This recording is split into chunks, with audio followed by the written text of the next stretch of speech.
Well, here it is, the fastest, nastiest, snarliest thing Jaguar makes. It's the 2012 Jag XKR-S. Let's go take a very speedy drive and check the tech.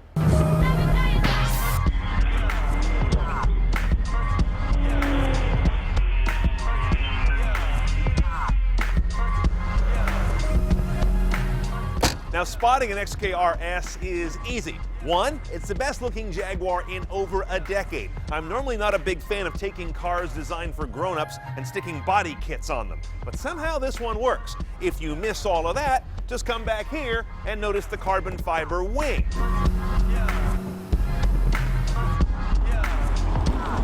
First thing you got to get past is the weird sort of schizophrenia inside this cabin. It's not entirely technical like a brawny track car, nor is it luxurious like a Jaguar should be. It's a weird hodgepodge, and God, I hate two-tone seats, especially when they're faux racing seats. That's just a weird mixed metaphor. Okay, let's go to the main event. This head unit is all stock here, and I'm just about ready to declare it the worst interface in any car north of $30,000. A few examples. It's got needless animation. Why do things fly in and out? That adds nothing except delay to the experience. Secondly, speaking of delay, if you go and turn, let's say, the volume knob over here, that'll adjust the volume, and then a day later, this goofy animation shows up on top of what you're already doing. And generally speaking, they don't use enough real estate. Too much is wasted on kind of letterbox bars here and there and those menus flying in and out. Your audio sources are AM, FM, no HD radio, satellite radio, or CD slot here. Bluetooth hands-free calling is standard. Bluetooth streaming is not available. That's kind of a key leave-out. Whatever you're listening to comes out of a one choice only 525 watt Bowers & Wilkins audio system. This is the drive selector that they use on Jags these days. It's this rotating knob. Here's a button here for their competitive or dynamic mode so you can get yourself in trouble and kill yourself. The dynamic mode does the usual stuff. It sharpens throttle response, raises shift points, backs off stability control a whole bunch, and really lets that blown engine speak to the street more clearly. Beats the heart of a Predator. This is the 5-liter supercharged direct-injected V8 that pushes this thing at crazy numbers of horsepower and torque. 550 horse, 502 foot-pounds of torque.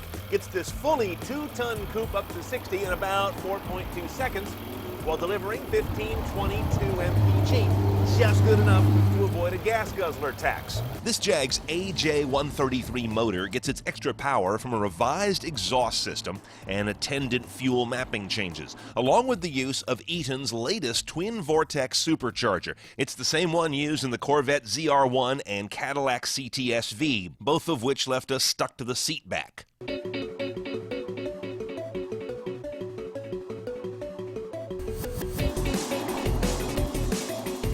Now, all the tackiness of this cabin and hatefulness of that head unit fades away very quickly in just a few steps. Push the start button, turn that knob to S for sport mode, hit the dynamic driving mode right there, and just for kicks, let's take off the traction control, shall we?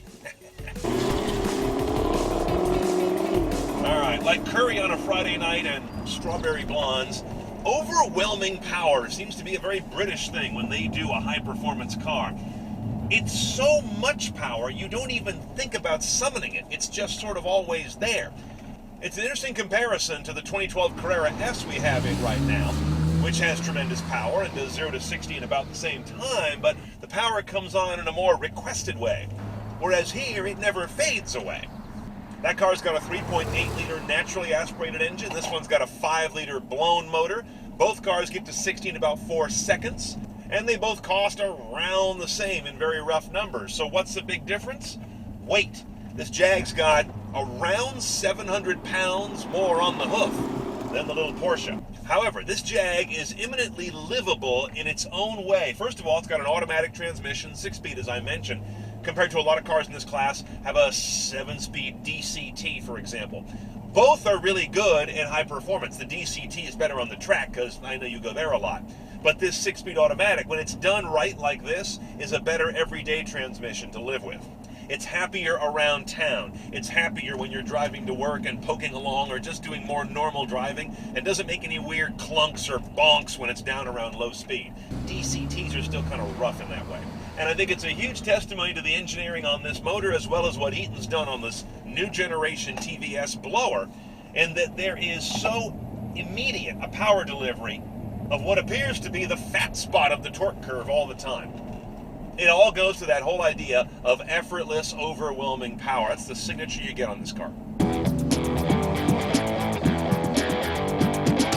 Okay, pricing a Jag XKR-S is real easy. Affording one is not. This is a $132,000 car with precious few options, at least in terms of tech. You can replace this engine cover with one made of carbon fiber for $2,000 and be a real tool, or you can spend $4,000 to get what they call the Bright Kit, which puts back all the chrome they took off to make it look like this.